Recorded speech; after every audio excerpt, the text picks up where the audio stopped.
ഉദാഹരണത്തിന് പഞ്ചായത്ത് മെമ്പർ അല്ല block member ആയിരിക്കും. അവന് ഈ 5 വർഷത്തേക്ക് മഷീറ്റ് നോക്കിയാലും കിട്ടൂല. ജ്യോത്സ്യന്മാരടുത്ത് പോയിട്ട് ജ്യോത്സ്യം നോക്കിയാലും പോലും ജ്യോത്സ്യന്മാർക്ക് പോലും കാണാൻ പറ്റില്ല എവിടെയാണെന്നുണ്ട്. അതാണ് ഇലക്ഷൻ റിസൾട്ട് വന്ന സമയത്ത് തോറ്റ സ്ഥാനാർത്ഥികളൊക്കെ വീട്ടിൽ പോയിട്ട് ദേഷ്യത്തോടെ അവർ വോട്ടർമാരെയും നാടിനെയും ആ വാർഡിനെ കുറ്റം പറയുന്ന സമയത്ത് SDP എന്നുള്ളൊരു പാർട്ടി തോറ്റ വ്യക്തികൾ എന്ത് ചെയ്തു എന്നറിയോ? അവർ ഓരോരു വീഡിയോ ഇറക്കി. എന്താണെന്നറിയോ? ഞങ്ങൾ തോറ്റു കളിച്ചൊന്നും നിങ്ങൾക്കൊന്നും ബന്ധപ്പെടാതിരിക്കേണ്ട, ഏത് സമയത്തും ഏത് രാത്രിയിലും നിങ്ങൾക്ക് ഞങ്ങളെ വിളിക്കാം, എന്ത് കാര്യത്തിനും. അതാണ് SDP എന്ന് പറയുമ്പോഴത്തേക്ക്. ഞാൻ മുമ്പൊരു വീഡിയോയിൽ പറഞ്ഞിരുന്നു, SDP എന്നുള്ളൊരു പാർട്ടി തോറ്റത് അത് പാർട്ടിക്കുള്ള തോൽവിയല്ല, അത് നിങ്ങളുടെ നാട്ടിലേക്കുള്ളതാ, നിങ്ങളുടെ വാർഡിനുള്ളൊരു തോൽവിയാണ്. എന്നും ഏത് സമയത്തും അലർട്ടായിരിക്കുന്ന, ഏത് സമയത്തും വിളിപ്പുറത്തിരിക്കുന്ന ഒരു പാർട്ടി കേരളത്തിലില്ല. തോറ്റാലും കുഴപ്പമില്ല, നിങ്ങളുടെ കൂടെ ഞങ്ങളുണ്ടെന്നൊരു പാർട്ടി നൽകുമ്പോഴത്തേക്ക് അത് SDP പാർട്ടിക്ക് മാത്രമേ പറ്റുള്ളൂ. ഇപ്പൊ വിജയിച്ച ആൾക്കാർ, മറ്റു പാർട്ടിയിൽ വിജയിച്ച ആൾക്കാർ, ഉദാഹരണത്തിന് പഞ്ചായത്ത് മെമ്പർ അല്ല ബ്ലോക്ക് മെമ്പർ ആയിരിക്കും. അവന് ഈ 5 വർഷത്തേക്ക് മഷീറ്റ് നോക്കിയാലും കിട്ടൂല. ജ്യോത്സ്യന്മാരടുത്ത് പോയിട്ട് ജ്യോത്സ്യം നോക്കിയാലും പോലും ജ്യോത്സ്യന്മാർക്ക് പോലും കാണാൻ പറ്റില്ല എവിടെയാണെന്നുണ്ട്. അതാണ്. പിന്നൊരു കാര്യമുണ്ട്, SDP ഏത് സ്ഥലത്ത് വിജയിച്ചിട്ടുണ്ടോ അവിടെയൊക്കെ നന്നായിട്ട് വികസനം കൊണ്ടുവന്നിട്ടുണ്ട്. പക്ഷെ മറ്റുള്ള പാർട്ടിക്കാർക്കൊക്കെ ഭയങ്കര ബുദ്ധിമുട്ടായിട്ടുണ്ട്. ബ്ലോക്കിലൊക്കെ ഒരുപാട് SDP മെമ്പറിന് വിജയിച്ച് അവിടെ ഇരിക്കുന്ന സമയത്ത് മറ്റുള്ള പാർട്ടിക്കാർക്ക് കള്ളത്തരോ കക്കാനോ ഒന്നും പറ്റുന്നില്ല.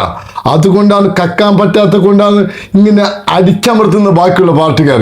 എന്നാലും തകരുന്നൊരു പരിപാടിയില്ല. അതേപോലെയാണ് SDP എന്നുള്ളൊരു പാർട്ടി, അതൊരിക്കലും തകരില്ല.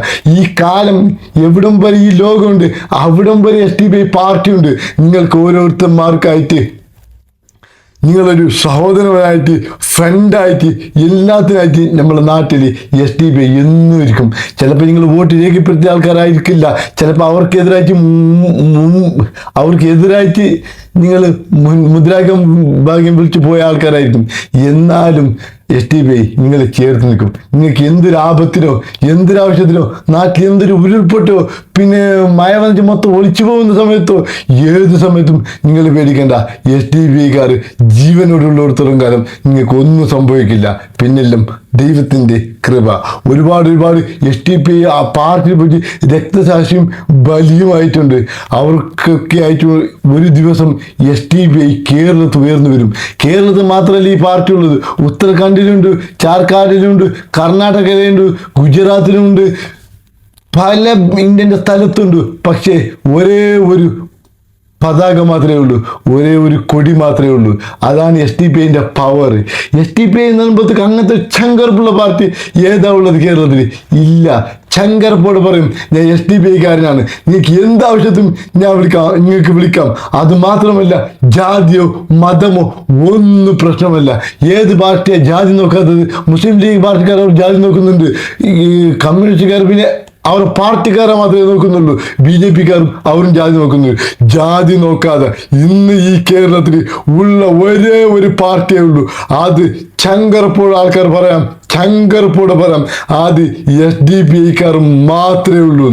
SDP ഒരു ജയിച്ച നാട്ടിന് ഒരിതും വേണ്ട, അവിടെയുള്ള വികസനം വന്നിരിക്കും. പിന്നെ പറയുന്നത് പല പാർട്ടിയിലും പറയുന്നത് അറിയോ, കട്ടൻ്റെ വിഹിതം താന്നിട്ട് പറയുന്ന സമയത്ത് SDP ജയിച്ചെടുക്കുന്ന പാർട്ടി വയ്ക്കുക, നീ അവിടെ എന്ത് വികസനം ചെയ്തു, അത് അർഹതായ ആൾക്കാർക്ക് കിട്ടിയിട്ടുണ്ടോ, അവിടെ എന്തായിട്ടുണ്ട് ഏതായിട്ടുണ്ടോ എന്ന് വെച്ചാൽ അവരുടെ പാർട്ടിയിൽ തന്നെ ഒരു ഇൻഫെക്ഷനും കാര്യങ്ങളുള്ള ഒരേ പാർട്ടിയാണ് കേരളത്തിലുള്ളത്.